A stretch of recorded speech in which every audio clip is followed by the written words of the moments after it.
प्रिय छात्रों, मैं ब्रजेश कुमार सिंह, प्रवक्ता नागरिक शास्त्र, राजकीय जुबली इंटर कॉलेज से आज आपको समकालीन विश्व राजनीति पुस्तक के अंतर्गत समकालीन विश्व में सुरक्षा नामक अध्याय पे चर्चा की जाएगी। सुरक्षा जानने से पहले एक छोटा सा आपको कोटेशन मैं थॉमस हॉब्स का बोलना चाहता हूँ, जिन्होंने कहा है कि जीवन एक ऐसा अवकाश नहीं है जिसमें सुरक्षा के साधनों को एक बार में ही खोज लिया जाए। यहाँ सुरक्षा के साधनों को पग पग पर खोजना पड़ता है, यानी आपको जीवित रहना है तो सर्वाइवल के लिए हमेशा संघर्ष करना पड़ता है। आज इस चैप्टर में या इस अध्याय के अंतर्गत आप देखेंगे कि सुरक्षा के आयाम कैसे समय के साथ साथ बदल गए हैं। पहले जहां सुरक्षा का मतलब केवल पारंपरिक तरीकों से लिया जाता था, पारंपरिक तरीकों के बारे में आपको यहाँ भी बताया जाएगा। आज सुरक्षा की व्यापक अवधारणा बदलते बदलते गैर पारंपरिक शब्द भी जुड़ गया है। आइए चलते हैं, सुरक्षा के बारे में चर्चा करने से पहले एक फिगर देखते हैं। इसमें आप देख रहे हैं कि कहीं पे शरणार्थियों की समस्या दिखाई गई है, कहीं बाढ़ की समस्या दिखाई गई है, कहीं आपको आर्मी या सेना को भी दिखाया गया है, कहीं खाली प्लेट्स दिखाए गए हैं जो गरीबी को भी इंगित करती है। यानी आपको परंपरागत के साथ साथ इस फिगर में गैर परंपरागत सुरक्षा के तत्वों का भी एहसास कराया गया है। अब हम चलते हैं सुरक्षा के बारे में थोड़ा सा चिंतन करते हैं, आपको बताते हैं। वर्तमान समय में सुरक्षा एक व्यापक और जटिल संकल्पना बन गई है। इसमें संदर्भी का दायरा बढ़ गया है। जहां परंपरागत धारणा में सुरक्षा का मुद्दा केवल दूसरे राष्ट्रों से था, वहीं अपारंपरिक धारणा में सुरक्षा का मुद्दा अभाव से मुक्ति और भय से मुक्ति से जोड़कर देखा जाता है। यानी आज सुरक्षा की जो संकल्पना है वो बहुत ही विस्तार हो गया है उसका, या बहुत ही व्यापक हो गई। पहले हमने भी आपको पीछे चर्चा किया कि पहले सुरक्षा का मुद्दा क्या था कि देश के बाहर से हमें खतरा था, यानी दूसरे देश से हमें खतरा होता था। लेकिन आज आप देखेंगे, या अभी हाल फिलहाल के परिदृश्य में आप देख रहे हैं, सबसे ज्वलंत उदाहरण इसका एक कोरोना, एक वैश्विक महामारी जिसे आप कोरोना बोल रहे हैं, उससे सारा विश्व आतंकित है। क्या है? ये भी एक सुरक्षा का ही वातावरण जिसमें कोरोना से आज हम लड़ रहे हैं, जिसके अंतर्गत आइए देखते हैं सुरक्षा का अर्थ क्या है। पहले सुरक्षा से तात्पर्य है कि खतरे से आज़ादी। सुरक्षा का विषय जीवन के केंद्रीय मूल्यों से है, गंभीर खतरों से जुड़े हुए मामले हैं। केंद्रीय मूल्य आप समझते ही हैं, जिससे मानव अस्तित्व को क्षति पहुंचे। एक व्यक्ति के लिए केंद्रीय मूल्य क्या हो सकता है? जैसे उसके आत्मरक्षा या संपत्ति इत्यादि की सुरक्षा। राष्ट्र के लिए क्या है? राष्ट्र के लिए संप्रभुता उसका केंद्रीय मूल्य हो सकता है। ठीक, एक विवादग्रस्त धारणा है, इसको दो कोटियों में रखा जा सकता है। पहले आइए देखते हैं सुरक्षा की परंपरागत धारणा। इसमें हम क्या शामिल करते हैं? इसमें सैन्य खतरे को शामिल किया जाता है।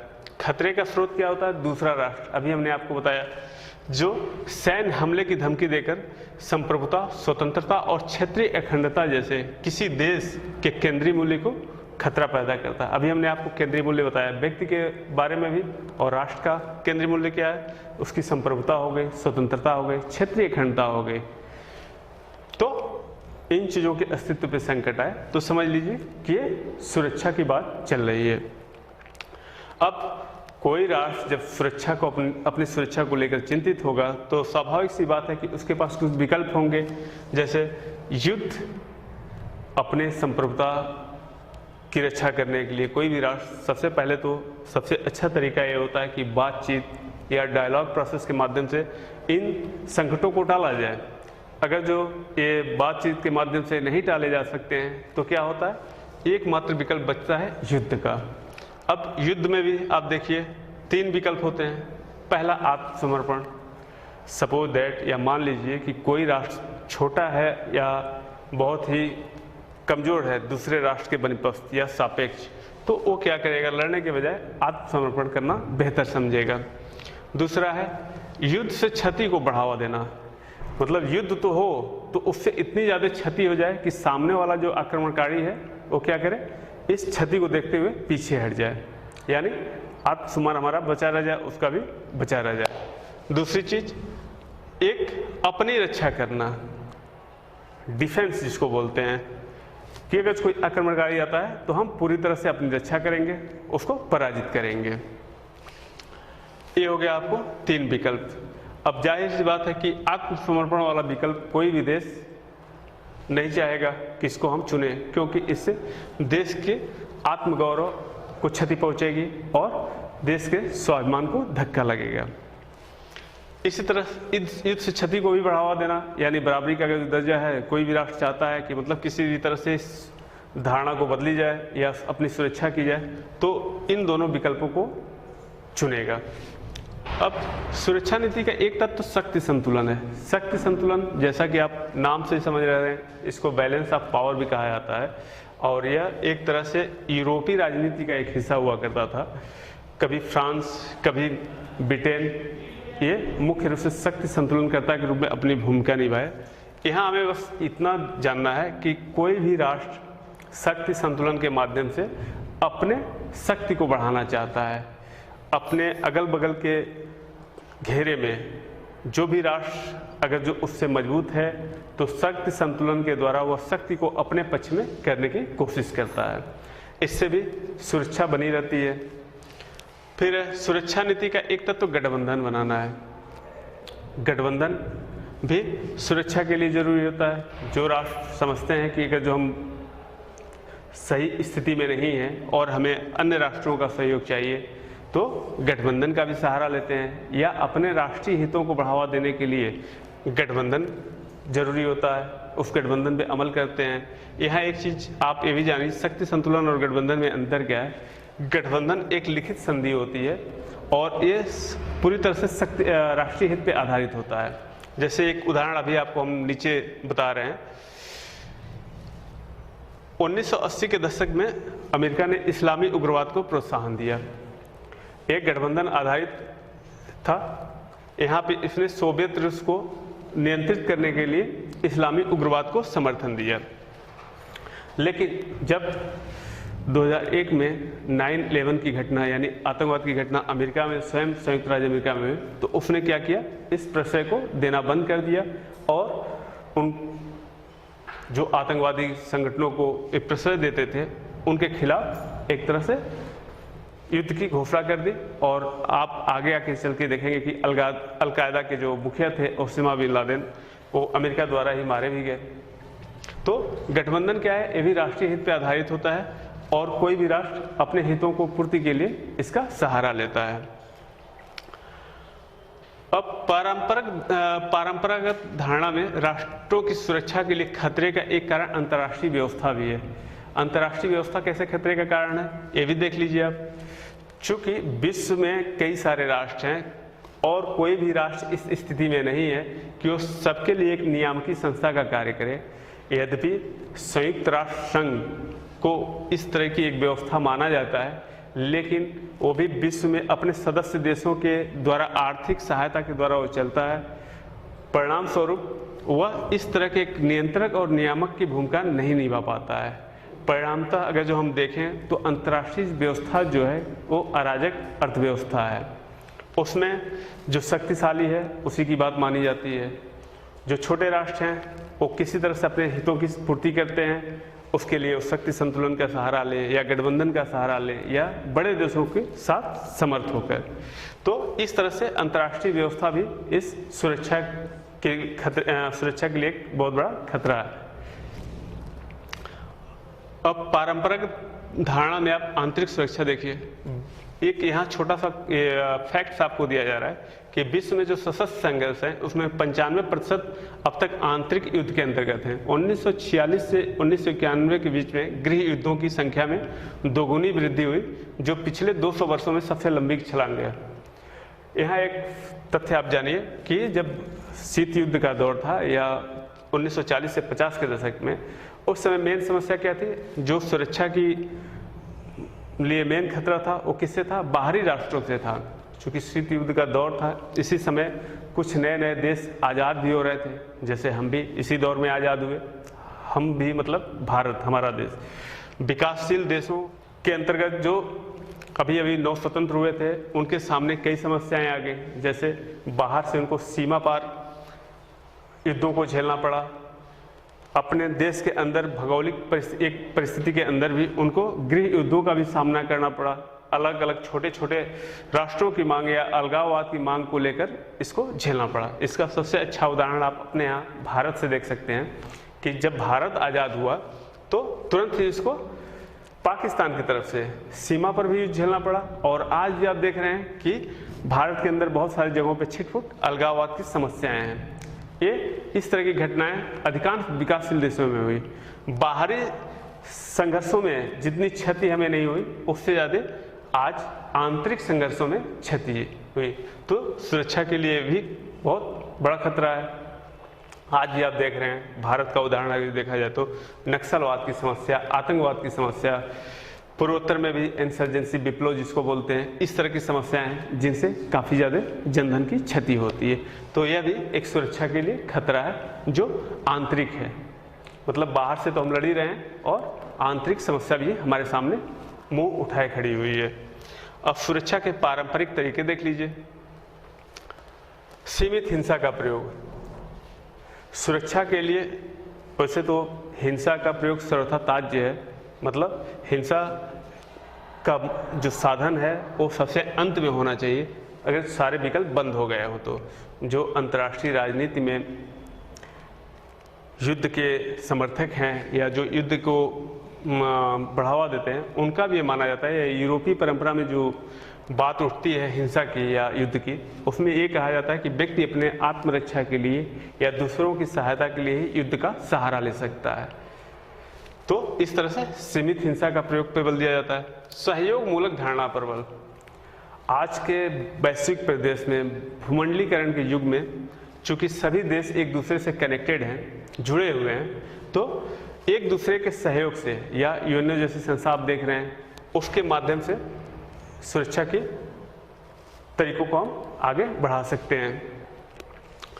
निशस्त्रीकरण, अस्त्र नियंत्रण तथा भरोसा बहाली के उपाय, ये कुछ टर्म्स हैं जो अंतर्राष्ट्रीय राजनीति में प्रयोग किए जाते हैं। शांति के लिए इसको अपनाया जाना भी बहुत जरूरी है। अब इनको देख लीजिए आप। निशस्त्रीकरण क्या होता है? कुछ खास किस्म के हथियारों के प्रयोग से बचना जिनका हम यूज न करें या प्रयोग न करें, जैसे जैविक हथियार संधि। इसके लिए एक संधि हुई, जैविक हथियार संधि, बायोलॉजिकल वेपन्स कन्वेंशन 1972 में। रासायनिक हथियारों का हम प्रयोग न करें, CWC केमिकल वेपन्स कन्वेंशन 1992 में हुआ। अभी तक 155 देश BWC तथा 181 देश CWC यानी केमिकल वेपन्स कन्वेंशन पर हस्ताक्षर किए हैं। अस्त्र नियंत्रण, इसमें कुछ खास किस्म के अस्त्रों को सीमित किया जाए।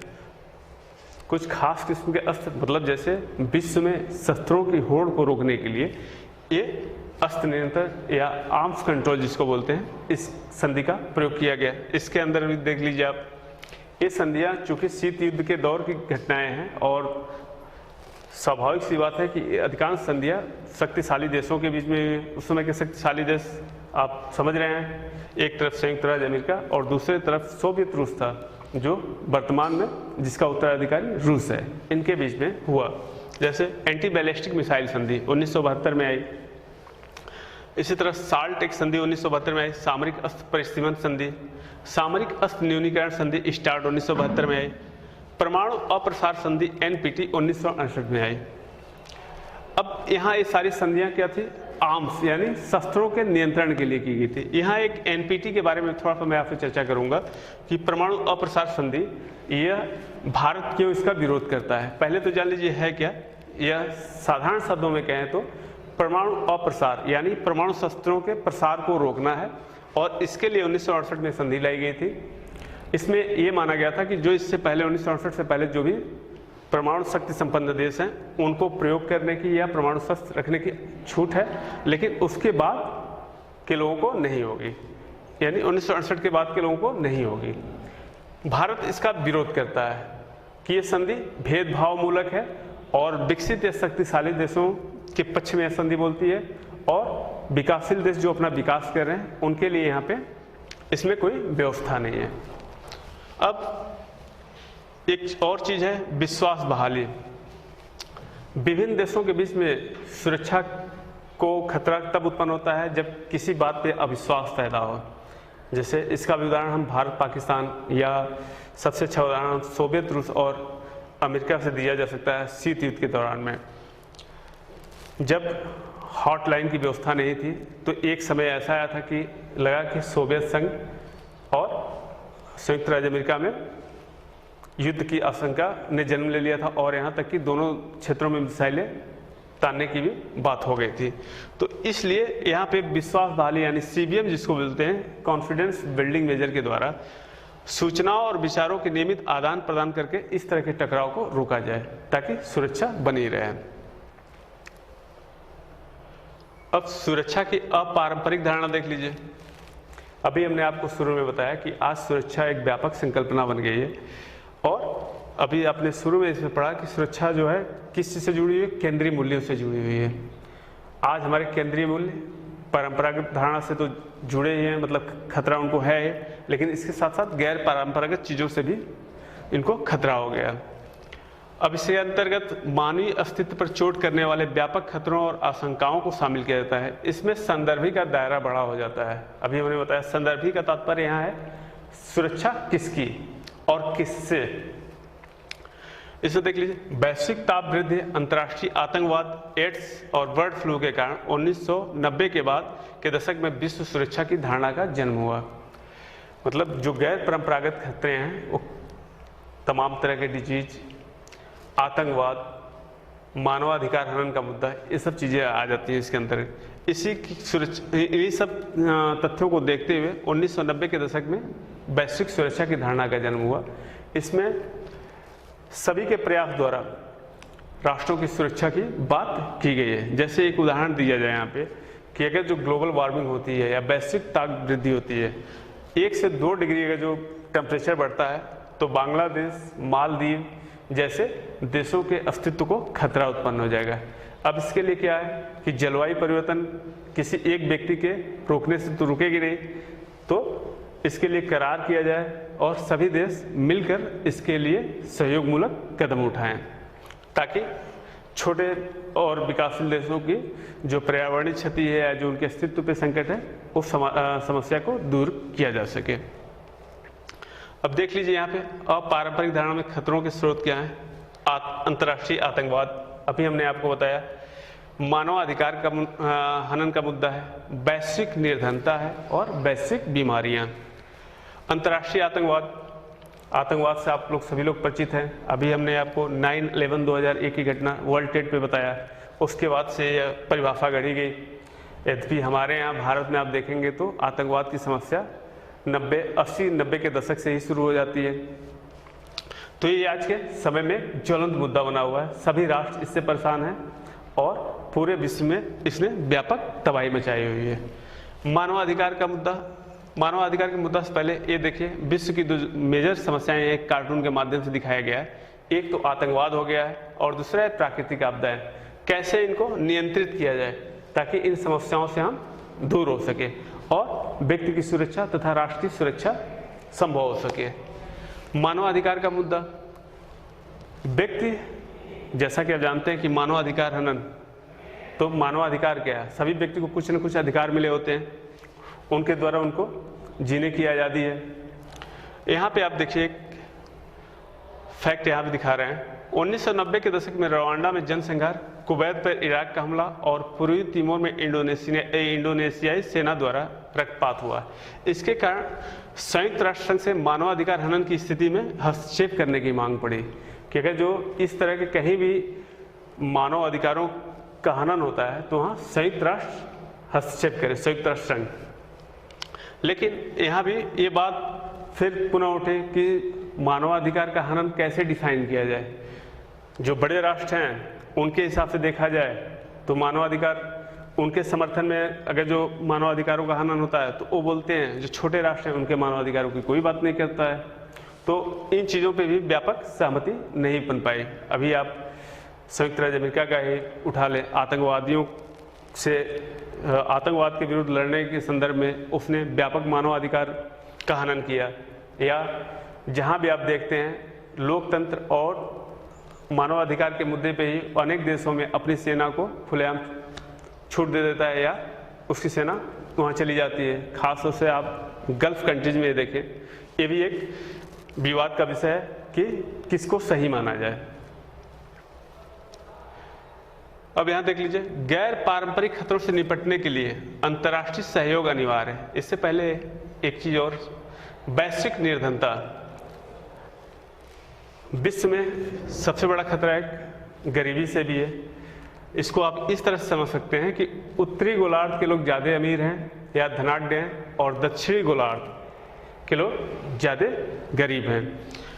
गरीबी की वजह से तमाम तरह की समस्याएं पैदा हुई। आप अफ्रीका का उठाकर देख लीजिए, वहाँ गरीबी एक विकराल समस्या है जिसके कारण आंतरिक अशांति भी छाई हुई है। सभी को भरपेट भोजन नहीं मिल पाता है आज के भी समय में। थोड़े थोड़े अन्न के लिए शस्त्र उड़ जाते हैं। विकासशील देशों में वैश्विक निर्धनता जिसको बोल रहे हैं, विकासशील देशों में ये गरीबी ज़्यादा है। आज भी आप अधिकांश एशियाई और अफ्रीकी देशों में देख लीजिए कि अधिकांश लोग ऐसे हैं जिनको भरपेट भोजन नहीं मिलता है। दूसरे तरफ आप ये देखिए कि विश्व की जो 80% आबादी है, अगर जो संपन्नता का पैमाना मांगे तो विश्व की जो 80% आबादी है वह 20% ऊर्जा का उपभोग करती है, और जो विश्व की 20% आबादी यानी उत्तरी गोलार्ध में लोग रहते हैं वह विश्व के 80% ऊर्जा का उपभोग करते हैं। अब इसी से आप किसी की संपन्नता का और किसी की विपन्नता का अनुमान लगा सकते हैं। तो गैर पारंपरिक खतरों में एक वैश्विक निर्धनता भी मुख्य है। इसके वजह से भी राष्ट्रों को और व्यक्तियों को खतरा है। वैश्विक बीमारियां आज के समय में समस्याएं साझी हैं। जब सहयोग साझा है तो समस्याएं भी साझी हैं। आप देखेंगे भूमंडलीकरण के युग में प्रत्येक देश एक दूसरे से कनेक्टेड है, और इसी वजह से आज जो डिजीज भी हैं वो भी ग्लोबल हो गई हैं। अभी इसका सबसे ज्वलंत उदाहरण हम कोरोना के रूप में देख सकते हैं, जो चीन के वुहान से चलकर पूरे विश्व में व्यापक तबाही मचा दिया, और अभी तक वर्तमान तक इसके बारे में कोई भी इस समस्या का समाधान नहीं प्रस्तुत कर पाया। एक स्थान से दूसरे स्थान पे ये चीजें पहुंच गई और सारा विश्व परेशान हो गया। ये समस्याएं आप देख सकते हैं ये गैर परंपरागत धारणा में है।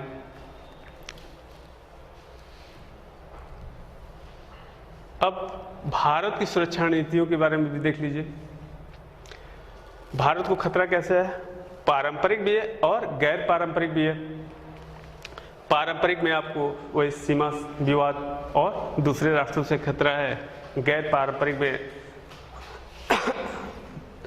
तमाम तरह की बीमारियां, गरीबी इत्यादि ये सब चीजें आ जाएंगी। अब सुरक्षा नीति के 4 घटक क्या बनाया है भारत ने। पहला है, बाहरी खतरों से निपटने के लिए हमने क्या किया है कि सैन्य क्षमता को मजबूत किए हैं। हम अपने सीमा या संप्रभुता की रक्षा के लिए अपने सैन्य क्षमता को अत्यधिक मजबूत कर रहे हैं। इसके लिए हमने देखा कि अभी हाल फिलहाल में हमने परमाणु क्षमता का भी संवर्धन किया अपने। दूसरा, अपने सुरक्षा हितों को बचाने के लिए अंतर्राष्ट्रीय कायदों और संस्थाओं को मजबूत किया। जैसे हम अपने सुरक्षा हितों को बचाने के लिए अंतर्राष्ट्रीय सहयोग की बात करते हैं, जैसे यूएनओ में हमारी भागीदारी, संयुक्त राष्ट्र संघ में हमारी भागीदारी महत्वपूर्ण है। निशस्त्रीकरण को बढ़ावा देने के लिए हमने समय समय पर बात किया है और तमाम संधियों को प्रोत्साहन दिया है। आज के समय में जो जलवायु सम्मेलन जितने भी हैं उन सभी संधियों के हम प्रमुख हिस्सेदार हैं, और विश्व के देशों के साथ कदम से कदम मिलाकर चलने के लिए तैयार हैं। अंदरूनी सुरक्षा समस्याओं से निपटने के लिए भी हमने तैयारी की है। और लास्ट है समावेशी विकास प्रबंध। हमने अभी बताया आपको कि विकासशील देशों की एक मेन समस्या जिससे खतरा है वो क्या है? गरीबी। हम यानी भारत ने क्या किया है कि अपने राष्ट्र, अपने लोगों को विकास के लिए समावेशी विकास की संकल्पना पर बल दिया है। मतलब सबका, जो समाज का वंचित वर्ग है उसका भी विकास हो, उसको भी तरक्की के पथ पे चलने का मौका मिले, और आर्थिक क्षेत्र में उसका भी समाज के मुख्य धारा के साथ जोड़कर उसको भी देखा जाए, ताकि जो समाज का अपवंचित वर्ग है उसमें कहीं भी रोष या भय उत्पन्न न हो, जिससे समाज में एक एकता बना रहे। तो प्रिय छात्रों, आज का यह अध्याय यहीं पे समाप्त हुआ। धन्यवाद।